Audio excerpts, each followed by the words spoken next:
Hello, everyone, and welcome. No, just kidding. Oh my God, please do the whole episode again. Take two. I Hello, can't everyone, believe and you even welcome make to that. this bonus NASS episode. I am your host for this episode, Jose.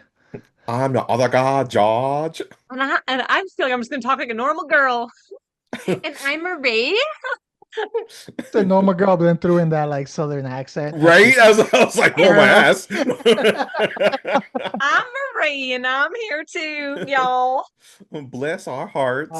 Well, and today we are going to be continuing the little series we've been doing where we've been revisiting some of our old favorite horror movies starting in the 80s.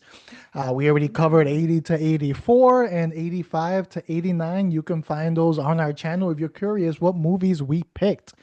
For this one, if you can count, yeah, okay. We're gonna go 90 to 94 on this one, and we're gonna each pick one of our favorite movies. If you haven't seen the other episodes, these movies might not be the best movies from that time frame. These are just movies that were our favorites and might still be a favorite of ours. And that's kind of the criteria that we're going by. With that being said, with no further ado, I say let's get right into it. Let's talk some horror movies from 90 to 94. Now, as is a standard, because I hold the power, I am going to go first on this one. And my movie choice from 90 to 94. Okay, look, it's no secret that the Nightmare series is a favorite of mine. You know, it's well known.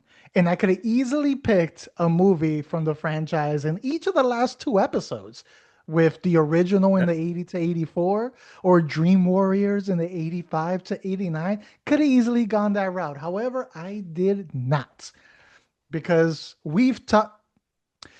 I've talked about We those have. movies plenty of times.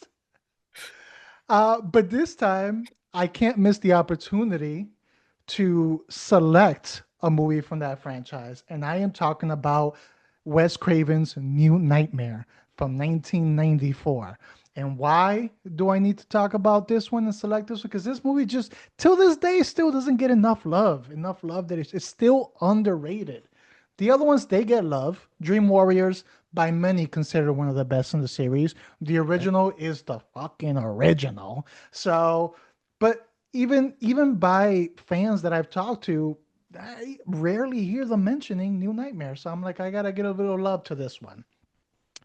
Now, I remember watching this as a kid and thinking like it was just such a cool concept. But I do feel it was ahead of its time, and I think that's why it didn't do well. Like people were not ready for that meta style storytelling that Wes Craven was doing, which is funny because then a few years later he gave it to them again with Scream, and now they were ready for it. And the rest is history. We know how big Scream is. They're still making Scream movies. And even though I know George does not agree, a lot of people put Scream up there as, a top horror movie. But even if you don't agree on its quality, I think we can all agree on its impact because it was one of those catalyst movies. As we've talked about before, horror goes to ebbs and flows. We Yeah. have our highs and our lows. We were in a low, and Scream kind of, jump started high for a little bit, and we got into one of those highs for horror movies. But Which I anyway, agree. I just want to point out, I agree with all of that. yeah, Scream is a great movie. I just can't rewatch it. the rewatchability. Yeah, it is a great Mhm. movie. It is a Yeah. great. But Mhm. New Nightmare was Wes Craven's first foray into this whole meta type of storytelling. For those who haven't seen it, I'm gonna try not to spoil too much, but basically, this movie takes place in the real world, our Yeah. world, where the Nightmare on Elm Street movies they exist. The actors they play themselves, uh, and well, except the only difference is now Freddy Krueger has become real, and he is now haunting the in the real world. He's haunting um, Heather. Was it Langenkamp? Yeah. I think it is. Mhm. Yeah, haunting her, but the actual like actress in it. So that's where we get into that. And I remember watching as a kid, I'm like, this is amazing. Like, this is so cool. He's here. Hmm. He's here. I'm sure not everyone took it that way. Yeah. I've talked to some people who say like that movie really like freaked them out because they already had a fear of Freddy because we've talked about the holy trinity of these like slash movies, and we got Michael Myers and we got Jason, we got Freddy. What always appealed me, what always put Freddy above when it came to the fear factor is you can't escape him. Like you can always keep running from the other ones. You might get tired, but you can always keep running. Take a plane to like Australia, give buy you some time. But like Freddy, you have to go to sleep at some time. Like it's biologically impossible for you not to sleep, so you can't escape him. So people already had that little bit of sense of fear when it comes to Freddy, and some of those people now with this movie saying like, "Hey, Freddy's coming in the real world. He's gonna find you in the real world. It's not just a movie anymore." At that time, I remember some people were taking it serious. Of course, younger people, it's not like adults or anything like that. But I remember talking to kids like my age at that time, and they got pretty scared thinking Freddy was real. So for that reason, because it deserves a love, because it was underrated, because it's still a good watch, I had to select Wes Craven's New Nightmare. And I think the first time I watched it was a couple of years ago, maybe, where my husband and I did a whole watch of all of them and like all the Nightmare on Elm Streets. And I don't remember what we thought about it. I think we liked it, but I just think the idea behind it, I can't believe the world wasn't ready at some point because I just think the idea is awesome. And it's already a terrifying premise. I mean, it's always like Nightmare on Elm Street's like different from other slashers because the villain is comedic, and that doesn't really happen much until like Scream, I guess slightly, like the pranks and the talking and the everything. And but still the idea of Freddy Krueger is terrifying. It's the only horror movie I think that's ever scared my dad because it's true, like you can't, like sleep is like the best thing in the world, man. And if you can't do that and you're afraid to do that, like a bodily function that is like so nice, then that is so scary. And then taking years later and being like, oh no, now he's in your world now, and it makes it feel more real. It's just a genius premise. I love the premise a lot. I need to do a rewatch though, because I think when we did watch it, it was like really late at night after we watched one or two of the other ones. So I'm like, okay, I got to go back and watch it. But I know I love the premise a lot. And this is actually one that was less campy than the other one. It took itself a little bit more Yeah. serious. Even his look was creepier in design. Which is what I was actually gonna point out for me. It's like obviously I'm with Jose. One of our connections is our love for that franchise. So, Hmm. and I'm one of those people where I feel like there are no bad Freddy movies. I believe all of them are good no matter what.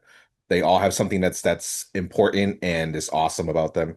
And this it harkens back to part one. Part one is the scariest of all of them. And then after that, you get two to six, and they're camp, they're funny, and like he becomes kind of jokey. Still great, but that fear is kind of taken away because it's cushioned with the humor. This was just like push the humor to the side. I'm gonna remind you what made this guy such a terror, all right? And it's gonna be so much more of a terror because what impressed me the most is that it rehashed all the kills.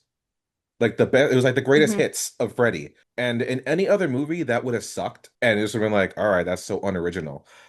But Wes Craven was taking it on, and he's just like, all right, how can I do what I did before and make it better? And it's like I always think back to that scene with the girl getting taken out on the ceiling. And when you think back to the original one, it's a darker scene, like it's more shadowy and everything. This was in a fully lit like hospital. Like you see everything, all the movement and everything. I was like, wow, like it was already a dope scene, and you found a way to make it even better. Like, how did you, like that's amazing that you pulled that off. And like it's again, I'm always gonna talk about effects in this series, and the effect of it just looked fucking awesome.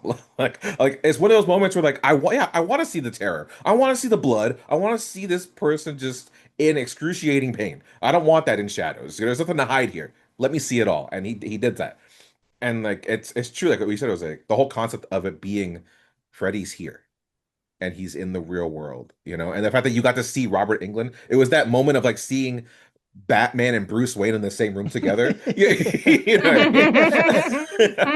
It was like this really cool, like it really played with you and your emotions and everything, and especially like she's friends with Robert in real life, so it's like it's all friendly with the guy who plays Freddy, but then Freddy's there. It's like that you mentioned for the character that must be such a head fuck because in the movie she was like that's we're acting, but now it's real life. Like how does that freaking cerebral moment deal? Like how do you deal with that if that was like a real thing? So like that whole movie so underrated, so much underrated. I'm glad that that was the one you picked for this out of all of them because it's true. We've talked about the other ones so much, and that one always deserves more love than it gets. Yeah, and just two quick things before we go. One, we did see an example of attempting to rehash gone wrong, and that was with the remake Yeah. of Nightmare on Elm Street, which Yeah, decided to rehash a lot of things, and it did not work out well. So we saw it. yeah, Gotta, the original Wes Craven was able to Mhm. do it. And the other thing with the concept too, so like it just imagine Nightmare on Elm Street world, it's already hard to believe characters when they're like, there's a boogeyman in my dreams and he's taking them out. Now imagine that in the real world. It was like there's a boogeyman in my dreams who's from a movie that I act in and he's trying to take me out. Like it just takes a whole other level of yeah. like no one's believing you. And Yeah. especially when the whole premise of the movie is that Wes is writing the script to the movie that you're watching. Like that's the premise of the thing that he's trying to build. So it's like really no one's really gonna believe you. It's like wow, like you're taking this script, you're method acting now, Heather. It's With that, we'll transition to you. What is your pick Oh, for 90 to 94? my pick from, again, I don't think I'm going to be, well, maybe in this one, well, no, if people know the channel at all, they'll know I would pick this one, but I'm not gonna pick ones that I don't talk about. I'm gonna pick the ones I talk about all the time because those are my favorite. I just can't stop talking about them. So anyway, in for 90 to 94, my favorite movie is Exorcist 3 from 1990. And that is my favorite. And I watched this movie for the first time 2 or 3 years ago. I don't remember.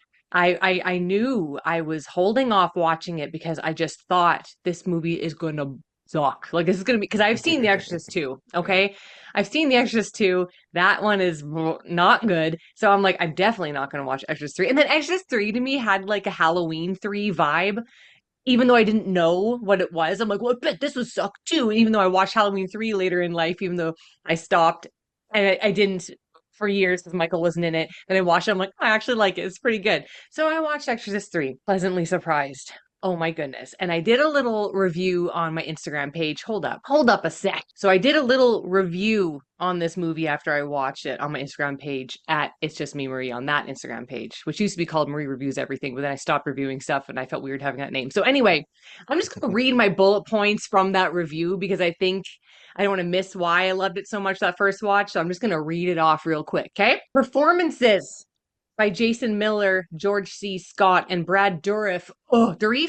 Dourif. I would say Dorf, Dourif. Dorf, that's always hear Yeah, it. are incredible and mind blowing. Let me tell you. I know they don't really give awards to horror movies for anything at like, even though I don't really, I don't watch the Oscars or the Academy Awards at all because I don't like award shows in general. But anyway, if there was a horror thing, Brad Dourif in this freaking movie, one of the best performances in any movie I've ever seen ever. It's mind blowing. I'm not going to give any spoilers that what his character is or what the story even is too much, but just watch it for him. If you don't like the movie, fine, but you're going to love his performance. Okay. The script is impressive. There's banter between cop and priest, which had me hooked from the get go. Okay. It's basically a whodunit story, murder mystery kind of. The Exorcist 3, it's very, very different from the first Exorcist movie, which is very confined and claustrophobic and like intimate setting, mother daughter different. This is like there's these murders happening. We don't know what's going on, who's doing it, and the central characters are a cop and a priest. And I just love their banter because one's more science and facts and one's like faith, but they're friends and their banter from the beginning. I was like, oh, I love these men. Like I love these old men. I just and you get invested in their friendship and their characters and the fact that they are so different people, but they are like really good friends. Anyway, That's what the story is about very loosely. So very different from the first Exorcist. I grew up Catholic, so the way that they described or explained or portrayed demons and like the devil, it felt like a very realistic way if those things are real, this is the way they would behave. Again, I'm being very vague here, but I just given my bullet points. It's tense, suspenseful, and psychologically thrilling and mysterious. Correlations with the original movie were apparent with throwback references, sound effects, and directorial editing style. So you can feel, even though it's a very different story from the first Exorcist movie, you can feel the connection to it by the way it was shot and edited and the sound design. It contains a few timeless, iconic scenes that I think were paced, framed, and executed beautifully.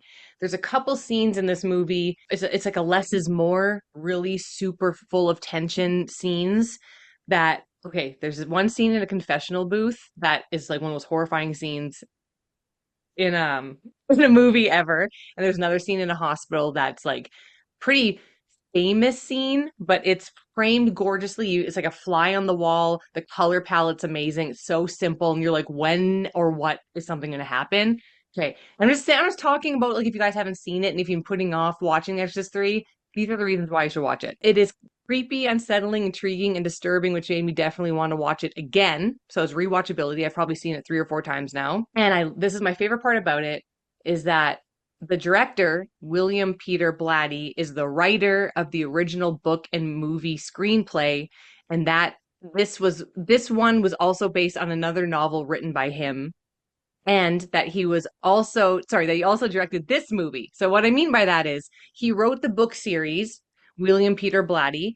So that's what The Exorcist is based off of, but The Exorcist wasn't directed by him. But Exorcist 3, the actual writer of this trilogy for The Exorcist and like Legion and stuff and Dominion, I think is another one. But anyway, he decided, you know what? I'm gonna direct this movie my own damn self. The writer of the book. And I think he's only directed 2 movies, and I forgot what the other movie's called, and I haven't seen it, but I want to because it's him. So he took his own baby, his book and his novel, and said, I'm just gonna direct this movie my own damn self. And let me tell you, you feel like more passion and connection to that because it's like it's all of it is his and his ideas. So I love that. That's my favorite point about it. And story-wise, I think it's like a better film than the original Exorcist movie. Now, the first Exorcist movie is it's a more of an experience, and I do love the story because when I got older and I wasn't traumatized forever, you realize like it's about a mother's love, and it's the good always having power over evil. And even though the mom doesn't have like traditional church Christian values, she goes to a last resort. She's like, I gotta get my help for my daughter somewhere, gets the priest, whatever. It's a very beautiful story. This one is a lot more complex and surprising, and I just highly recommend it. And the acting is all pretty very good. Brad Dourif. Just watch it for that. So I watched the original Exorcist late. I didn't see it when I was a Yeah. kid. So I watched it late. And I remember watching it and I was just like, that's it. In so I wasn't really a fan. To this day, I was like, I haven't even really rewatched The Exorcist. I was like, that was underwhelming. I do not get all the hype You're behind it. So I never psychotic. yeah, so I never watched it again. So then of course that means I didn't watch two and I didn't watch three. Because why? But then I remember speaking with Marie after she had watched it and she talked so glowing about it. And I was like, you know what, let me give it a try. And, uh, and I gave it a try and I was just like, yes, this is better. This was better. Didn't need all the overhype or anything like that. I agree. Brad's performance was amazing in it. That alone is enough to watch it. But I don't know. I just enjoyed it, and I enjoyed the story better Mhm. for it. And for me, it had more tension. I found more tension in that than I did with the original Exorcist. Again, maybe it was the overhype just kind of ruined it for me. But if I had to pick a movie in the series, I'm picking Exorcist 3 over the original. I mean, those are the only two I've seen from it, so it's not That's all you need to hard. see. That's all you need to watch. So, no, I agree. I think this is a great pick. I haven't seen this movie since it came out. So Wow, so a I long time. watched it. I watched it the year it came out, and that was the last time I watched it. And so it's been a long time. I remember you raving about this movie, and I've had it back on my rewatch list as something like I have to go back to again eventually. I don't remember not liking it. It was just I don't know. Like for some reason I was I guess I'm a purist or truest to part one. I love part one personally. Hmm. That's still my favorite. I lucked out getting to watch that as a child. I don't know if that's even right. Saying I lucked out, but but like I got to I guess have it in that right time where I could feel the fear of the movie You watched the and see pre-hype. the Hmm. yeah, I don't know if it was pre-hype. It came out in the 70s. Yeah. But no, but as a kid, you're not really hearing the hype as you are once I'm you hearing get it from my older. mom. My mom is giving me the hype. But before I watched the movie, she's telling me her experience because she saw it in the theater when it came out with her mom, and she's like everyone around her is like throwing up and passing out, and she's eating popcorn like this is great. Like, that's obviously where I get it from. My mom loves horror movies, so in turn I do. But like, so as a kid, I'm like, oh my God, this is gonna be some scary shit. People are throwing up in the theater. What am I about to watch right now? It's like there was some hype for me. I didn't have people, but I had her, you know. But in any Hmm. case, like yeah, like that was my introduction. I always rewatch that movie every couple years. I haven't gone back to three. You know what? I should go back to three. Yeah. In all fairness, I should. Yeah. It wasn't bad. I love the actors. Like it's funny you mentioned Brad Dourif because he's going to be in my movie. I'm going to mention too. Woo. But like any movie he's in, you're kind of in for a treat, to be honest. Like that, he's a very Yeah. terrific character actor, and he doesn't really get a lot of praise from anybody.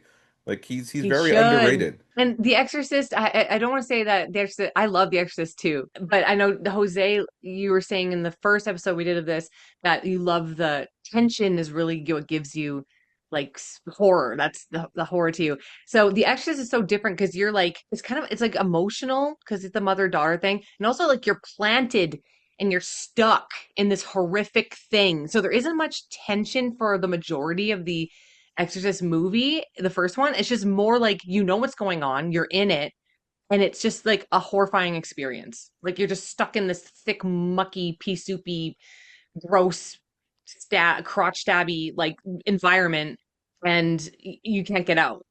And this one is more like a story with tension and mystery and like what's actually going on, what's happening. So there's more of like that. So they're very different horror movies, but they're both really amazing in their own right. And please, if you watch it now as a man, a grown man, I want to know how you feel. Please let us know. I will. That I will be gotta know. my homework. I've been giving you guys homework. This will be my Yeah. homework. Okay. Now you mentioned yours has Brad. What is your choice, George, for your Uh, 90 to 94? we'll see now. Anyone who's thinking that you're probably thinking it's like, oh, it must be a Chucky movie. It is Hmm? not. It is No, not a because that was Chucky movie. before. Unless you're gonna go with Let's go to part later two. Child's Play. Yeah, Yeah, because part one was 89, I think, and yeah. part two happened sometime around this time period of 90 to 94. But no, that's not my pick. I'm actually not a huge fan of part two as much as I am as one and three, or I mean one and everything after. But in any case, no, the movie I'm picking is Body Parts from 1991. It is directed by Eric Red and stars Jeff Fahey, known from like Lawnmower Man stuff. It's also Lindsay Duncan, Kim Delaney. Brad Dourif is a character in the movie that you meet later on, and the premise is this psychologist who deals typically in like criminal psychology is working on like a thesis of sorts of trying to prove that the criminally insane can be helped and can be fixed and like what makes a criminal mind the way it is and that there has to be a way to make them like see the light per se or make them not broken anymore. 10-15 minutes into the movie, he ends up getting into a car accident and he loses his arm. And so there's like this is 1991. At this point in time, like transplants are still very much, a tough thing. Like even have like a liver or heart transplant is hard. We've never done limb transplants at this point in time. So Mm. they offer the opportunity. It's like, hey, we can't save his arm, but we can give him a new arm. Right now, we can do it. You just got to sign off on it. Boom. So they give him a new arm. You come to find out that the new arm comes from a serial killer. This guy's killed like 20, it's killed like 20 plus people. He's done like horrific things. Like this is guy's criminally insane. How It's an perfect. experienced arm. Yeah, quite an experience arm. And so as the week progresses, like he starts going through some weird things, and he's having visions, and he's seeing things that are just weird, and he's starting to have like mood swings, and his arm starts moving on its own at times, and he's trying to figure out what's going on, like what's happening. They didn't tell him he was getting a psycho killer's arm. He has to figure that out on his own.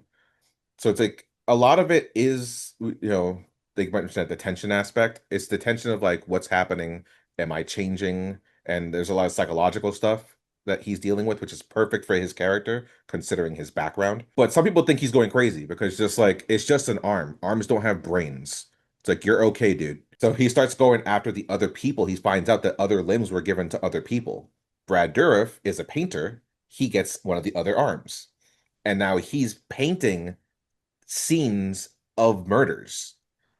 He Whoa. doesn't, but he's thinking like, man, I've been so inspired. Like I'm like amazing now. Before he was painting What? like flowers and landscapes and stuff. And now it's murder scenes and like grotesque things.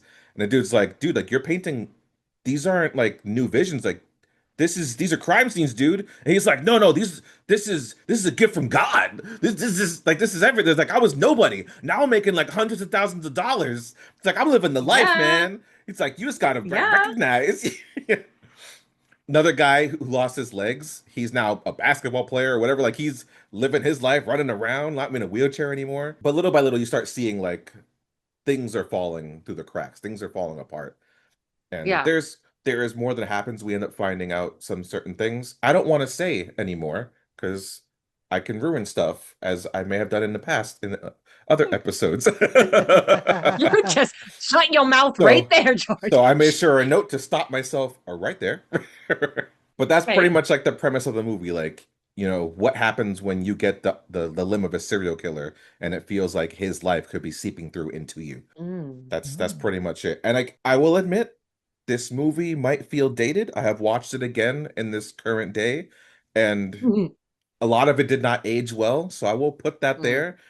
But this is one of those situations where I think the premise, it really stuck out to me, and I think it could really use a good remake. I think a remake of this could be really awesome. And Jose, I think you'd like this. I thought, what if the Joker had done something like this? Or something with the Joker happened. Like, remember like when Scott Snyder wrote the Yeah. Joker and he did like the whole almost like Leatherface Joker and Yeah. like had his face cut off. I've always thought to myself like this would have been a better story for the Joker of like what if the Mm. Joker's limbs got put on other people and then And he those starts limbs taking over. took over. Yeah. You know what I mean? Like that would be pretty fucking cool. Now I like the concept. As you were talking, I was like, okay, I like that concept. It's good. I added it to my letterbox. So it's in there to watch. Yeah. There's some cheese. Like it's there's some goofiness. Like just the opening scene, you're just like, oh man, I'm gonna have to like stomach some bad acting right now. So just prepare yourself for that. All right. Okay. All right. Yeah. Yeah. Cheese. If the story is good and I like where it goes and stuff, I can stomach cheese. Bad acting, I'll have to see to what degree. Bad acting, that is really tough for me, as Marie and I have Yeah. discussed with this Yeah. other movie that I watched the other day. Bad acting Yeah. that's one of the things, one of the few things that can make me shut off a movie halfway, and I will finish terrible movies just for the fact of finishing it. Yeah. Bad acting is the one thing that can fight that instinct. But It's I'll I give it a think it's try. I think you can stomach it. I think you can. It's just there's gonna be acting choices that I know if me and you talked about this and watched it, you're just like, why did he do that? Like, what was he thinking? Stuff like that. Got another one for the list. Yeah. Marie, your thoughts? I have not seen it. I've heard of it but I have not seen it. I do like the idea of possessed body parts. I feel like other movies have borrowed from that too, but I just love it. He's like, I can stomach the cheese, but you're definitely bad acting intolerant when it comes to the cheese. It's like you had one job. Yeah. Because Jose knows like I could have done this better, you know what I mean? Yeah, it's just something that nothing takes me out of a movie more than terrible acting at all. Yeah. You can have bad effects and bad like green screen, and it's like, oh, I can push through that. I can stay in this, but then yeah, the really bad acting. Whew. All right, it looks like for the third episode in a row, George has added a movie to our list Yeah. to watch. So we'll have to do that. I'm But curious how many of these movies I'll give you guys that you'll watch and will hopefully be like a thumbs up and not like a what the hell were you thinking, man? What? okay. Well, I can say for personal experience, it's 0 for 1 right now. It's 0 Okay. for 1 right now. Okay. Okay. I did see Dead Stories, Yeah. and I like the concept and certain things about it, but as a whole, I there was a few parts I was just like, what am I watching? I'm like, maybe if I was a kid, and like if I was younger, like maybe I'm watching it too late. And that's possible. I can agree with that. I can Yeah. totally agree with Yeah. that. There's promise in the concept though. Like I like the concept of certain stories, but some of them it was just like I might be too late for this. So, That's the thing though about these episodes, right? Is we're not talking about the best movie of yes. these decades. It's our favorite. So if they have a special place in our hearts, then and other people don't like it, it's like it's a little personal thing for us. But Yeah. And yeah. I could So say this. Watching it, I can see the appeal if I was like watching this in like 90s, 80s and stuff like I can see the appeal of it. mm, That's why I wasn't like, oh my God. So it was more like I may be too late for this. Yeah. No, and there I you go. totally I can agree with that. Like there is that question of like I watched it now, would I have the same Hmm. reverence that I have for it? Like when we talked about the Yeah. gate, it's just like Yeah. the timing is everything. So all of you be if you do check out any of these movies, be prepared. With Yeah. some of them, you might be too late to the party to like fully get the experience that you got at that time. So with that being said, I want to thank those of you who joined us for this bonus NAS episode where we covered 90 to 94. Once again, if you want to check out our 80 to 84 or 85 to 89 and see what movies we want to see, you can find that on our channel. If you've enjoyed this episode and want to catch any of our previous episodes, like those that I mentioned, or future episodes, because we will be keep trucking along until we get to 2025 with these movies, please make sure to subscribe, hit the notification button, hit the like button, just so you're alerted for when we drop future episodes. If you didn't enjoy the episode, well, maybe some of the other ones might be, up your alley. Maybe you're too late for this episode, and one of the other ones were just right for you, Goldilocks style. You can find our show on YouTube, Spotify, Apple, or wherever else podcasts are found. And if you love all of our amazing personalities, or you just want to hate watch us, you can find us at Not a Strong Star on all the major social media platforms. Me personally, Jose, you can find me at This Is Mi Nombre on Instagram.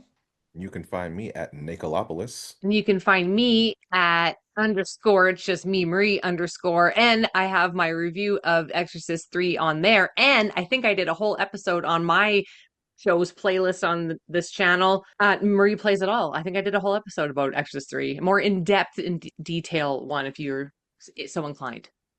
The artist formerly known as Marie Reviews It All. Uh, And Marie Plays It All. Yeah. Uh, Just me, Marie, guys. It's just me. Marie does a lot of stuff. Uh, No.